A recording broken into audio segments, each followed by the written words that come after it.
मुहतरम हाज़रीन,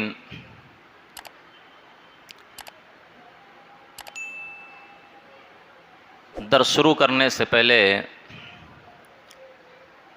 कुरान ही के मुताल्लिक़ 2 से 3 सवाल रोज़ाना इंशाअल्लाह अल्लाह की तौफ़ीक़ से आपसे किए जाएंगे। आज के सवालात में से पहला सवाल ये आप लोगों के लिए कि अल्लाह ने कुरान में सबसे पहले किस चीज़ का हुक्म दिया है? कुरान में सबसे पहले किस चीज़ का हुक्म दिया गया है? जी,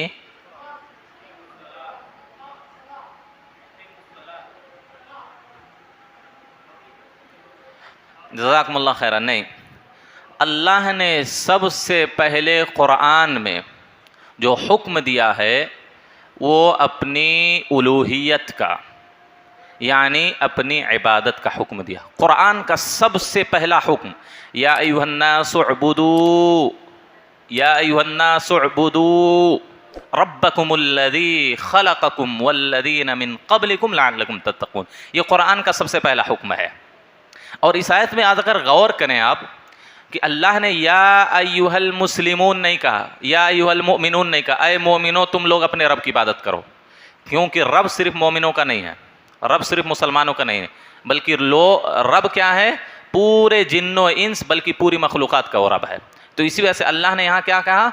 या अय्युहल मुस्लिमून नहीं कहा, बल्कि कहा या अय्युहन नास, अय लोगो, अय सारे लोगो, चाहे तुम मोमिन हो, चाहे काफिर हो, चाहे मुशरिक हो, चाहे मुस्लिम हो, कोई भी हो, तुम सब पर वाजिब है किसकी इबादत करना? अपने उस रब की इबादत करना जिसने तुमको पैदा किया है। ये पहला सवाल। दूसरा सवाल, पहले ही पारे में उसका जिक्र है सूरह बकरा ही में। कौन सा गुनाह सबसे पहले इंसानियत से हुआ? इंसानियत से होने वाला गुनाह कौन सा है सबसे पहले? जी, कत्ल नहीं, बारकल्लाहु फीकुम, कत्ल नहीं है। इंसानियत से सबसे पहला जो गुनाह हुआ है हराम खाना। हराम, जिन चीज़ों को खाने से अल्लाह ने मना किया वो चीज़ें हराम है।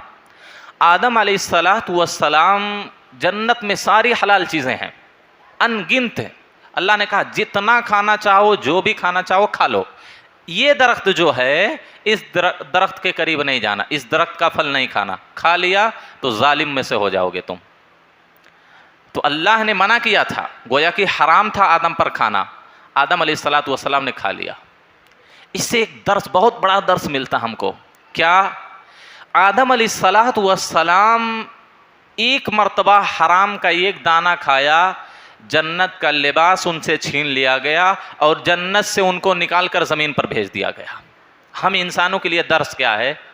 हम झूठ बोलकर कमाते हैं, धोखा देकर कमाते हैं, झूठी कस्में देकर अपने माल को बेचते हैं, सूद खाते हैं, रिश्वत लेते हैं, देते हैं। सोचिए, एक दाना हराम का खाने की वजह से एक नबी आदम अलैहिस्सलातु वस्सलाम को जन्नत से निकाल दिया गया, जन्नत की सारी नेमतें छीन ली। हम हराम खा खा करके और जन्नत की उम्मीद लगाए बैठे हैं। एक दाना हराम का खाने की वजह से जन्नत छीन ली गई और हम हराम खा रहे हैं और जन्नत की उम्मीद लगाए हैं। ऐसा नहीं हो सकता। तीसरा सवाल आज का, सबसे पहले कौन सा गुनाह हुआ? सबसे पहले गुनाह, ये तो इंसानों में सबसे पहला गुनाह क्या? इंसानियत, मुतलक तौर पर सबसे पहले गुनाह कौन सा हुआ है? जी,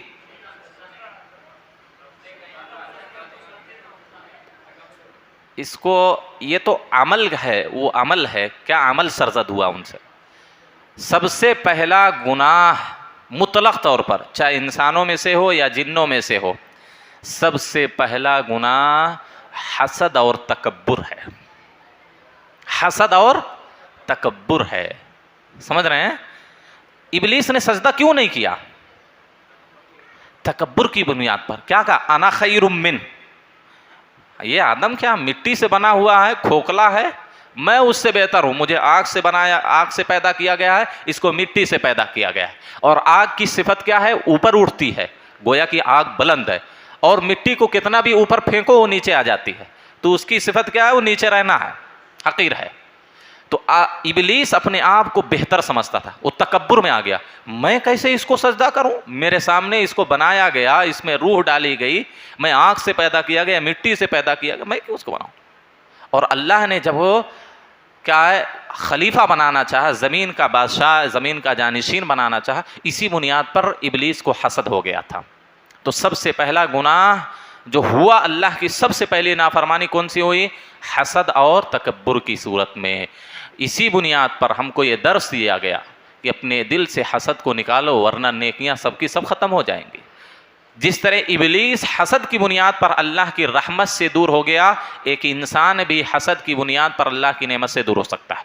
जिस तरह तकब्बुर की बुनियाद पर हमेशा हमेश के लिए जन्नत उस पर हराम हो गई और क्या है, जहन्नम उस पर वाजिब हो गई, इसी तरह आदमी के अंदर भी अगर तकब्बुर पाया गया तो वो भी जन्नत में नहीं जाएगा। अल्लाह के रसूल ने क्या कहा? ला यदखुलुल जन्नत मन कान फी क़ल्बिही मिस्क़ालु ज़र्रतिन मिन किब्र। ज़र्रा समझ रहे हैं? यहाँ से धूप जब आती, रोशनी आती सूरज की, तो बारीक बारीक ज़र्रात उड़ते हुए दिखते हैं, बहुत मामूली मामूली, उसको ज़र्रा कहते हैं। इतना भी तकब्बुर हमारे दिल में रहा तो अल्लाह के रसूल सल्लल्लाहु अलैहि वसल्लम ने कहा वो आदमी जन्नत में दाखिल नहीं होगा। समझ रहे हैं? तो तकब्बुर बहुत बड़ी बीमारी है, ये नेकियों को खा जाता है और नेकियों से रोकता है। ये चीज़ तकब्बुर और हसद इंसान को नेकी के काम अंजाम देने से रोकते हैं। लिहाजा हसद और तकब्बुर से हम सबको बचना चाहिए। अच्छा, आज जुमा है, ठीक है, इंशाल्लाह तो कल से दर्स शुरू करेंगे। सवाल यह है कि एक साहब का सवाल है कि क्या रमज़ान में अकीका की दावत खिलाना, अकीका की दावत खिलाना कैसा है? देखिए, रमज़ान हो या गैर रमज़ान हो, एक इबादत जो वक्त के साथ मशरू है, वक्त के साथ मुक़य्यद है, उसको उसी वक्त में अंजाम देना ज़रूरी और वाजिब है। अकीके का वक्त क्या है?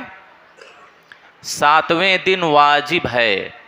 बाज़ लोग समझते हैं नहीं, मुस्ताहब है, फिर 11 को, फिर 21 को, ये सब बकवास। वो रिवायत ज़ईफ़ है। वो रिवायत क्या है? ज़ईफ़ है। 7वें दिन नहीं किए तो क्या है, 7 दूनी 14, फिर 21, नहीं, वो रिवायत ज़ईफ़। 7वें दिन अगर इंसान इस बात पर कादिर है कि वो बच्ची है 1 बकरा ज़बह करने की, और अगर बच्चा है 2 बकरा ज़बह करने की, अगर उसके पास ताकत है तो उसके ऊपर वाजिब है कि वो 7वें दिन अकीका करे। और ताकत रखने के बावजूद भी अकीका नहीं करता है तो वो गुनहगार है, और अकीका सुन्नत नहीं, वाजिब है।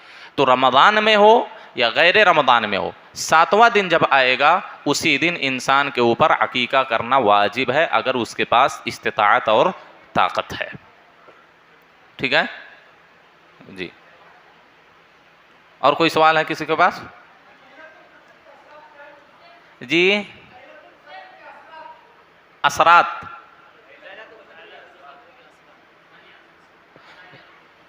निशानियाँ, इंशाल्लाह उसका वक्त आएगा तो तफसील से बताएंगे इंशाल्लाह, अभी उसका वक्त नहीं है।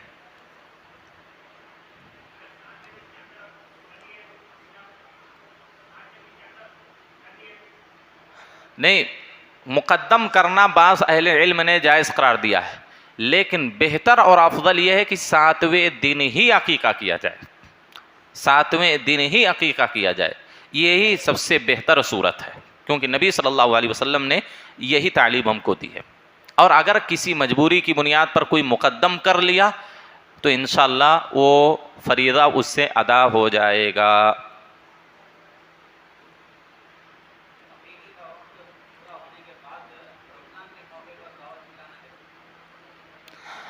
देखिए, अकीके को हमने कहा बग़ैर किसी शरई उद्र के मुअख्खर करना जायज़ नहीं है।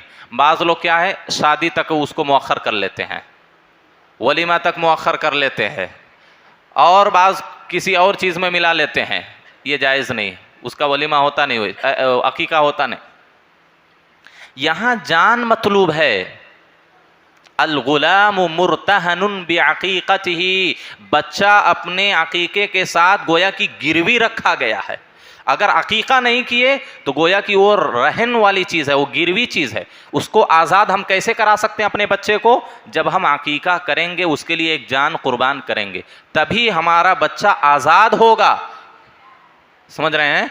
हमारा बच्चा तभी जाकर आज़ाद होगा। बाज़ अहले इल्म कहते हैं कि सिफारिश का उसी वक्त वो मुस्तहिक होगा। बेशुमार बातें कहते हैं लोग, लेकिन 7वें दिन अकीका करना ही वाजिब है। उसको शादी के लिए मुअख्खर करना या वलीमे के लिए मुअख्खर करना या किसी और चीज़ दावत के लिए मुअख्खर कर देना कि भाई फ़लाँ मगनी है, ये है, वो है, उसमें कर लेंगे, इसमें कर लेंगे, ये हराम है, ये जायज़ नहीं है। समझ रहे? वो मगनी की दावत हो गई, वो आपके वलीमे की दावत हुई, ये अकीका नहीं हुआ आपका। कुछ लोग कुर्बानी में कर लेते हैं, सुनने में ये आया है कुछ लोग कुर्बानी और अकीका सब की नीयत उसी में कर लेते हैं। अब कोई आदमी ज़ोहर पढ़ने आए, उसी में असर की भी नीयत कर ले, 4 वो भी है 4 वो भी है, तो क्या दोनों हो जाती?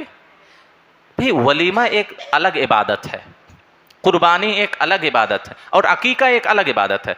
दोनों को एक कर दिए तो कैसे होता? नहीं होता।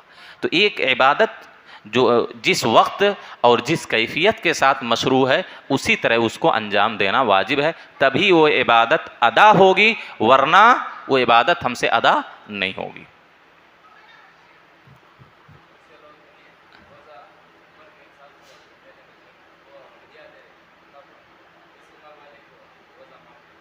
देखिए, हाँ, ये बहुत अहम सवाल है। सुनने में आया है कि बाज़ हजरात रोज़ा नहीं रखते हैं।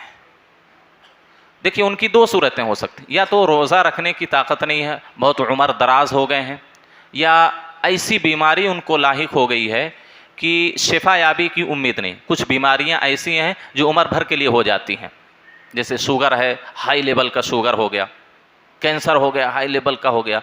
अब ऐसी हालत में रोज़ा नहीं रख सकते। और मुअतमद और सिका डॉक्टर ने ये मशवरा दिया कि भाई तुम कभी भी रोज़ा नहीं रख सकते। तो अब वो क्या करेगा? हर साल एक रोज़े के बदले एक मिस्कीन को पेट भर खाना खिलाएगा। कुछ ज़ईफ़ और बूढ़े लोग रोज़ा नहीं रखते हैं, अब शायद उनके पास ताकत है रोज़ा रखने की कि नहीं है, वल्लाहु आलम, लेकिन नहीं रखते हैं और वो फिदिया भी नहीं देते हैं। ये गलत है। अगर रोज़ा रखने की ताकत आपके पास नहीं है तो आप रोज़ाना एक रोज़े के बदले एक मिस्कीन को पेट भर खाना खिलाएं। और अगर नहीं खिलाते हैं तो जिस तरह रोज़ा ना रखने का गुनाह है, उसी तरह फिदिया ना देने का भी गुनाह आपको मिलता। और अगर बीमार है लेकिन शिफा याबी की उम्मीद है, वो बीमारी ख़त्म हो सकती है, शिफा हासिल हो सकती है, तो ऐसे आदमी के ऊपर फिदिया नहीं बल्कि रोज़े की क़ज़ा है, रोज़े की क़ज़ा है। जब वो आदमी सही सालिम हो जाएगा, शिफायाब हो जाएगा, तो जो रोज़े छूट गए हैं उसकी क़ज़ा करेगा। आपको एक चीज़ बतलाऊँ, एक मुअज़्ज़िन साहब हैं, वो रोज़ा ही नहीं रखते। उनसे सवाल किया गया, यही इधर ही की बात मैं कर रहा हूँ, उनसे जब सवाल किया गया तो क्या बोले, आदत नहीं मुल साहब। सोचिए, और फिदिया भी नहीं दे रहे हैं, आदत नहीं है मुल साहब, कभी रखे नहीं ना रोज़ा, बड़ा मुश्किल लगता है। तो ये हालत है। बाज़ नौजवानों के मुताल्लिक़ ये बात मालूम हुई, वो रोज़ा रखते ही नहीं क्योंकि उनको आदत नहीं है रोज़ा रखने की। समझ रहे हैं? तो रोज़ा ना रखना ये बहुत बड़ा गुनाह है। जो रोज़ा वक्त से पहले खोल लेते हैं उनकी सज़ा मालूम है क्या बयान की गई? नबी सल्लल्लाहु अलैहि वसल्लम ने कहा, मैं देख रहा हूँ कि उनके जबड़े को इस तरह फाड़ के यहाँ कानों तक फाड़ा जा रहा है और पूरा खून टपक रहा है। क्यों? ये वक्त से पहले इफ्तार कर लिया करते थे। और जो रोज़ा ही नहीं रखते हैं उनके लिए कितनी बड़ी सज़ा होगी बताइए आप। जो रोज़ा ही नहीं, कितनी बड़ी सज़ा होगी उनके लिए। लिहाजा अल्लाह से डरना चाहिए। इस्लाम की बुनियाद में से एक बुनियाद ये है। अब इस्लाम की बुनियाद को ढा दिए आप, उसका जो सुतून है उसको ख़त्म कर दिए, तो ईमान आपका कैसे बाकी रहेगा बताइए?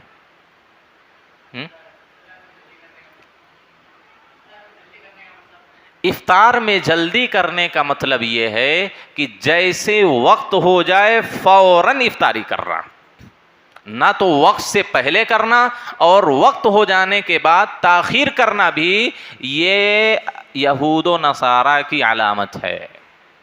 अल्लाह के रसूल ने कहा ला यज़ालुन्नास बिखैरिन मा अज्जलुल फित्रा, लोग उस वक्त तक भलाई में रहेंगे, आफियत में रहेंगे, सुकून में रहेंगे, खैर के साथ ज़िंदगी गुजारेंगे जब तक इफ्तारी में जल्दी करेंगे। अब जल्दी करने का मतलब यहाँ है कि जैसे वक्त हुआ फ़ौरन इफ्तारी कर लें, ये नहीं 2 मिनट इंतज़ार कर लें। ये इमसाक जो है ये बिदात है, ये बिदात। इसी वजह से उम्मत से खैरियत ख़त्म हो गई, उम्मत से भलाई ख़त्म हो गई, उम्मत से सुकून, इत्मीनान, अमन, आफियत छीन ली गई। क्योंकि मुसलमानों की अक्सरियत क्या है, 2 मिनट इंतज़ार करना है, 34 पे टाइम है तो 36-37 पे रोज़ा खोलना है। क्यों भाई? आपको मालूम होना चाहिए हज़रत फ़ातिमा के ताल्लुक़ से गालिबन आता है कि वो अपने ग़ुलाम को भेजती थी और ख़ुद नबी सल्लल्लाहु अलैहि वसल्लम का ये अमल है, वो सहाबा को भेजते थे पहाड़ी की बुलंदी पर, जाओ वहाँ चढ़कर देखो, जैसे सूरज की टिकिया गायब हो जाए, सूरज की टिकिया समझ रहे हैं, यानी सूरज जैसे गायब हो जाए फ़ौरन इत्तला करो, फ़ौरन अल्लाह के रसूल रोज़ा खोलते थे। हम लोग क्या है, घड़ी का एतबार करते हैं, हाँ 12 हुआ, 13 हुआ, 14 हुआ, ज़रा 15 पे कर लेंगे। नहीं, अल्लाह के रसूल क्या कहते थे, सहाबा को भेजते थे सूरज देखो कब गायब होगा, जैसे वो सूरज गायब हुआ फ़ौरन इफ्तारी।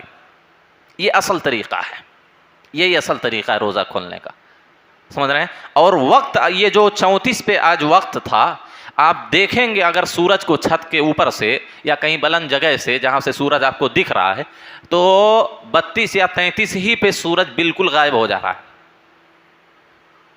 2-4 मिनट पहले गायब हो जा रहा है। जो वक्त हमारे कैलेंडर में, हमारे इसमें दिखा रहा है, नेट पे दिखा रहा है, उससे 1-2 मिनट 3 मिनट पहले सूरज गायब हो जा रहा है।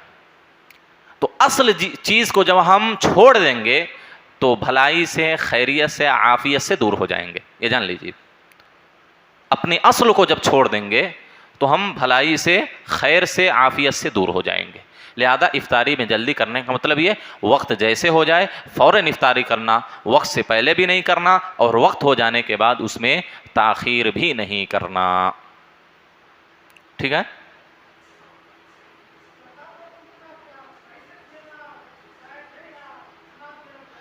फितरा पैसे की सूरत में देना जायज़ नहीं है। फितरा यानी सदक़तुल फ़ित्र जो रोज़ेदार निकालते हैं इससे पहले, वो कीमत की सूरत में, पैसे की सूरत में देना जायज़ नहीं है। वो गल्ला और अनाज ही की शक्ल में देना वाजिब है। नबी ने यही दिया है, सहाबा ने यही दिया है और आपने इन्हीं चीज़ों में से निकालने का हुक्म दिया है। लिहाजा आप ये सोचें कि चावल की कीमत 30 रुपया 50 रुपया केजी है, ले 150 रुपया दे दिया किसी को, नहीं, आपका फितरा हुआ नहीं। आप चावल ख़रीद के ले जाके उस गरीब तक पहुँचाएँ जो मुस्तहिक़ है, ये फितरे की बात हो रही। लेकिन ज़कात आप जिस चीज़ की ज़कात निकाल रहे हैं वही चीज़ मिस्कीन तक पहुँचाना ज़रूरी है। हम लोग क्या है, बहुत सारे लोग क्या करते हैं, हमारी 1 लाख रुपया ज़कात निकली, 10,000 का चावल ख़रीद लिया, फलां को 1 बोरा, फलां को 1 बोरा, फलां को 1 बोरा, हमारी ज़कात नहीं हुई, ज़कात हमने अदा नहीं की। क्यों? क्योंकि वो जो माल है, जो ज़कात आप 2.5% निकाल लें, उसके मालिक आप नहीं, उसके मालिक आप है ही नहीं। जब मालिक नहीं है तो उसमें तसर्रुफ कैसे कर सकते हैं? आपके लिए तसर्रुफ करना जायज़ उस वक्त होगा जब ये चीज़ आपकी मिल्कियत है, आपकी है, तो इसको आप चला सकते हैं, बेच सकते हैं, खरीद सकते हैं, फेंक सकते हैं, जो भी चाहें। आपकी ये चीज़ नहीं है, आप इसको कैसे बेच सकते हैं, इसको कैसे इस्तेमाल कर सकते हैं? आपकी मिल्कियत नहीं है। तो जो ज़कात हम निकालते हैं वो ज़कात फ़ुक़रा, मुहाजिरीन या जो 8 मसारिफ बयान किए गए उसमें ज़कात खर्च करना उनका ये हक़ है। अब उनके हक़ को आप इस्तेमाल नहीं कर सकते। तो पैसा अगर निकाल रहे हैं तो पैसा गरीबों तक, मदरसे तक पहुंचाना आपके लिए ज़रूरी है। अगर आप कपड़ा खरीद कर, ज़कात के पैसे से कपड़ा खरीद कर दे दिए, आपकी ज़कात नहीं हुई। ज़कात के पैसे से गल्ला अनाज खरीद कर दे दिए, आपकी ज़कात नहीं हुई। ज़कात के पैसे से आप कुछ और चीज़ दे दिए, आपकी ज़कात नहीं हुई। गरीब के पास आप 1 ही हज़ार देना चाह रहे हैं, 1,000 उसके पास दीजिए। हाँ, अगर वो आपको कह देता है कि नहीं मुझे ज़रूरत नहीं है, आप ऐसा करें उसी पैसे से हमको फलां चीज़ ख़रीद कर दे दें, आपको अगर वो अपना नायब बना दे तो आप वो चीज़ ख़रीद कर दे सकते हैं। वरना आप जिस चीज़ की ज़कात निकाल रहे हैं वही चीज़ मुस्तहिक तक पहुंचाना वाजिब है, वरना आपकी ज़कात अदा नहीं। लॉकडाउन में देखे ना आप लोग, सब ज़कात के पैसे से गल्ला खरीद रहे हैं, दाल चावल नमक ये वो सब्जियां, और वो सब एक एक पैक बना करके एक एक घर भेज दिए। किसी की ज़कात नहीं हुई, ज़कात नहीं हुई किसी की। ये नोट कर लें, ज़कात नहीं हुई किसी की, वो आम सदका हो गया। वो ज़कात आपने अदा नहीं की, वो आपकी ज़कात आपके ज़िम्मे अभी भी बाकी है। आपका माल नहीं था, वो आपका हक नहीं था, आप उसके मालिक नहीं थे। वो गरीब, वो मिस्कीन, वो मदरसा, वो मस्जिद, आप वो मालिक थी। आप वहां तक सही सालिम उसी शक्ल में ज़कात पहुंचाते, तभी आपकी ज़कात अदा होती। ठीक है।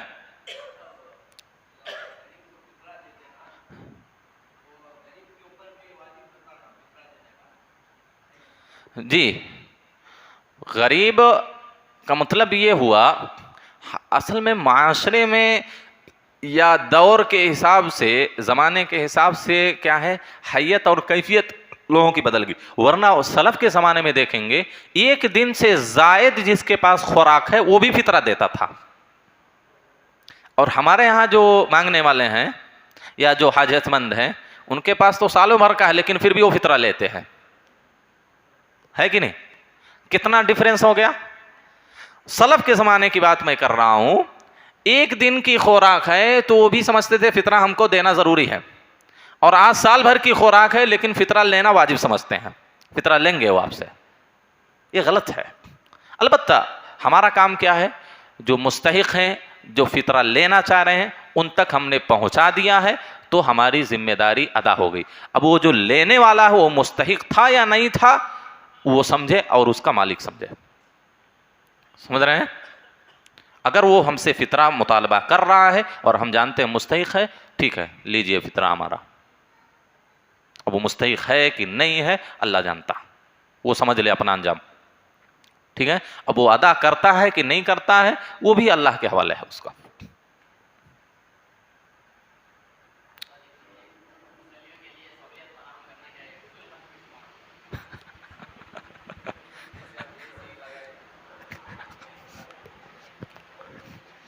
देखिए मसाजिद के अंदर मुसल्लियों के लिए सहूलत फराम करना फजूल खर्ची में से या नहीं, अगर उसकी हाजत है, उसकी ज़रूरत है, तो ऐसी सहूलियात मैसर की जा रही हैं या कराई जा रही हैं तो जाहिर सी बात है वो ज़रूरत की तकमील है। लेकिन अगर ज़रूरत नहीं है फिर भी आप वो काम कर रहे हैं तो ये फजूल खर्ची है।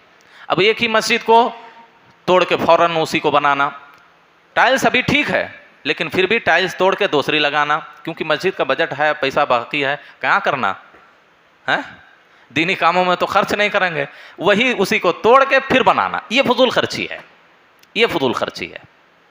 ज़रूरत नहीं थी भाई, जब तक बाकी है बाकी रहने दो भाई अल्लाह के बंदे। वो जाहिर सी बात है वो किसी एक आदमी का पैसा नहीं है, वो उम्मत का पैसा है, उम्मत का पैसा, और उम्मत का पैसा एक आदमी की मिल्कियत नहीं है।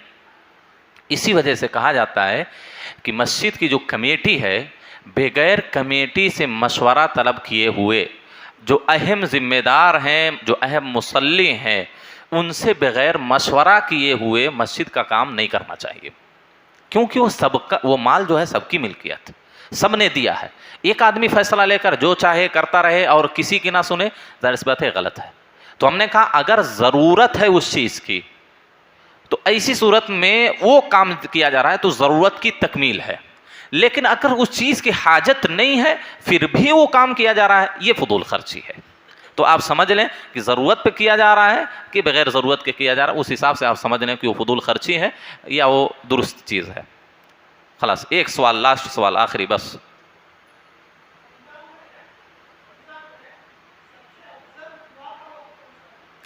रमज़ान में सबसे अफजल दुआ का वक्त हमने कहा कि सेहरी का है, सेहरी का है, समझ रहे हैं?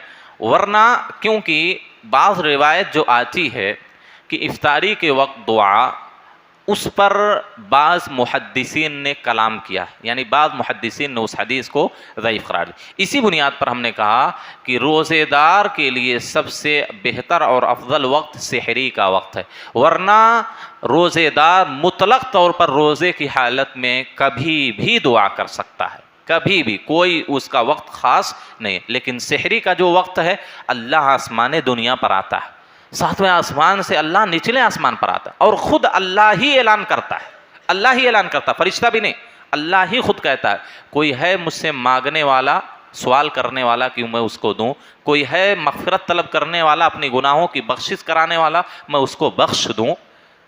तो ये अल्लाह खुद कहता है और हर रात ऐसा करता है। और रमज़ान में ज़ाहिर सी बात है दुआ की कबूलियत का इम्कान बढ़ जाता है। लिहाजा एक रोज़ेदार कभी भी दुआ कर सकता है और उसकी दुआ का कबूल होने का इम्कान ज़्यादा होता है। लेकिन सेहरी के वक्त अगर करता है तो और बेहतर। इसका यह मतलब नहीं कि इफ्तारी के वक्त दुआ नहीं करना चाहिए, ये मैं नहीं कह रहा, लेकिन पूरे दिन नहीं करना, सिर्फ इफ्तारी के वक्त हाथ उठाकर 2-4 मिनट दुआ कर लेना, ये दुरुस्त नहीं है। दुआ का कोई वक्त ख़ास नहीं है, आप कभी भी दुआ करें, इंशाअल्लाह कब अल्लाह किसकी दुआ सुन ले किसी को मालूम नहीं। जी, अल्लाह से दुआ